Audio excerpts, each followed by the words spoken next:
আল্লাহর হাবিবের একজন সাহাবী 3 দিন ধরে না খাওয়া। কয়দিন? 3 দিন ধরে না খাওয়া। বেচারা ইফতারিও করছে পানি দিয়ে, সাহারিও করছে পানি দিয়ে। খুব মনোযোগ নেবেন কথাটা।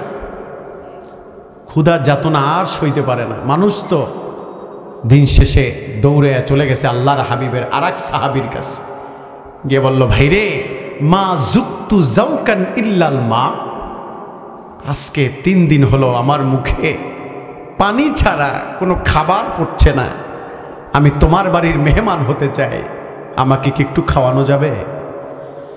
সাহাবী বলল, টেনশন করো না, হতাশ হয় না, রাতের বেলা যখন এশারের আজান হয়ে যাবে তুমি আমার বাড়িতে চলে যাও, আমার ঘরে যা আছে সেটা দিয়ে তোমার মেহমানদারি করাবো। সুবহানাল্লাহ। স্ত্রী, আমি তো একটা কাম করে ফেলছি। কয় কি? আল্লাহর হাবিবের একজন সাহাবীকে দাওয়াত দিয়ে ফেলছি, আসলে কি ঘরে কোনো খাবার আছে? স্ত্রী চোখের পানি ছেড়ে দিয়ে বলল, স্বামী, এটা কি করলেন? ঘরে লোক হলাম আমরা 3 জন, আপনি, আমি আর আমাদের ছোট্ট একটা বাচ্চা। খাবার আছে একজনার, এই একজনের খাবার হইতে 3 জন খাওয়া সম্ভব না, আপনি আবার আরো একজন দাওয়াত দিচ্ছেন, কেমনে কি করবেন? সাহাবীও কেঁদে দিলাম। তিনি বলল, স্ত্রী শোনো, টেনশন করো না, আল্লাহর হাবিবের ক্ষুধার্ত সাহাবী, তিনি না খেয়ে থাকবে, এমনকি একজনের খাবার 4 জনে খাবো এটা কোশ্চিনকালেও সম্ভব না। বরং যেই খাবারটা ঘরে আছে আল্লাহর হাবিবের অনাহারে সাহাবীকে পেট ভরে সেই খাবারটা খাওয়াবো। সুবহানাল্লাহ। বললো, তাহলে আমরা? বললো, আমার যে ছোট্ট বাচ্চাটা আছে, যখন এশারের নামাজে রক্ত হয়ে যাবে রাতের বেলা, তুমি আমার বাচ্চাটাকে তাড়াতাড়ি ঘুম পড়াইয়া দিবা। নাউমিস সাবিয়া ক্বাবলা সলাতিল ইশা।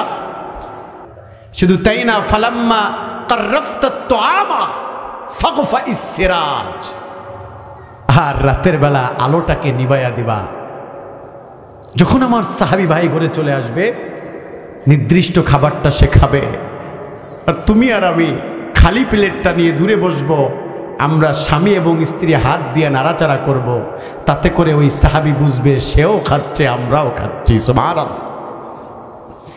যেমন কথা তেমন কাজ। এশারের নামাজ পড়ে সাহাবী বাসায় তাশরিফ নিলেন, আলোটাকে বন্ধ করে দেওয়া হলো। আহারে, দূরেই স্বামী এবং স্ত্রী খালি প্লেটটা নিয়ে হাত দিয়ে নাড়াচাড়া করছে। সাহাবী মনে করছে সেও খাচ্ছে আর তারাও খাচ্ছে। ওই সাহাবী পেট ভরে খায়া তিনি বাড়িতে চলে গেল, আর এদিকে 2 স্বামী এবং স্ত্রী না খায়া ক্ষুধার যাতনা নিয়ে রাতের বেলা ঘুমায়া গেল। গভীর রাত, সাইয়েদনা বেলাল যখন মসজিদে নববীতে আজান দিল, আল্লাহর হাবিব তিনি ওযু করে মসজিদে নববীতে নামাজের জন্য গেলেন।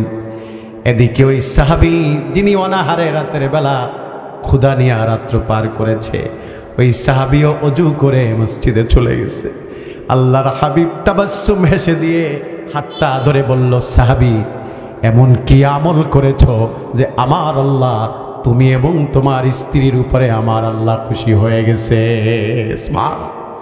বললেন, ইয়া রাসূলুল্লাহি, হাবিব, ইয়া রাসূলুল্লাহ, তেমন কোনো আমল করি নাই, শুধু আমরা না খেয়ে ইয়া রাসূলুল্লাহ আপনার একজন ক্ষুধার্ত সাহাবীর মুখে খাবার তুলে দিয়েছি। এই কথা বলে শেষ করতে পারে নাই, সঙ্গে সঙ্গে আয়াত নাজিল হয়ে গেল, ওয়ায়ুসিরুনা আলা আনফুসিহিম ওয়ালাউ কানা বিহিম খাসাসা। আল্লাহ সার কথা বুঝালেন এটাই, হুজুর, আপনার সাহাবীদের মাঝে এমন আছে যারা নিজেরা খায় না কিন্তু অনাহারের মুখে খাবার তুলে দেয়। সুবহানাল্লাহ। আর আমরা কি করি? যারা মালদার পার্টি আছে এদেরকে খুঁজা বাইর করে এবার বিয়ে দাওয়াত দেয়। কথা কোন ঠিক না? কিন্তু গরিবটা, এতিমটা, মিসকিনটা ওরে খাওয়ালে যে ওই বিবাহের মাঝে আল্লাহ রহমতের সাকিনা বর্ষণ করবে এ খবর ওই নাদানের কপালে জুটে না, ওর মাথার ভিতরে এই চিন্তা নাই। কারণ রাসূল মদিনায় গিয়ে প্রথম গিয়েই 4টি ডিউটি দিয়েছিল মদিনাবাসীকে। কয়টা আব্বা বলেন কয়টা? মক্কা থেকে হিজরত করে মদিনায় গিয়ে 4টি ডিউটি দিছে প্রথমেই। 1, আফসুস সালাম, মানুষকে সালাম দাও। ও আতঈমুত তাআম, মানুষকে খাবার খাওয়াও। ওয়াসিলুল আরহাম, আত্মীয়তা ছিন্ন করো না।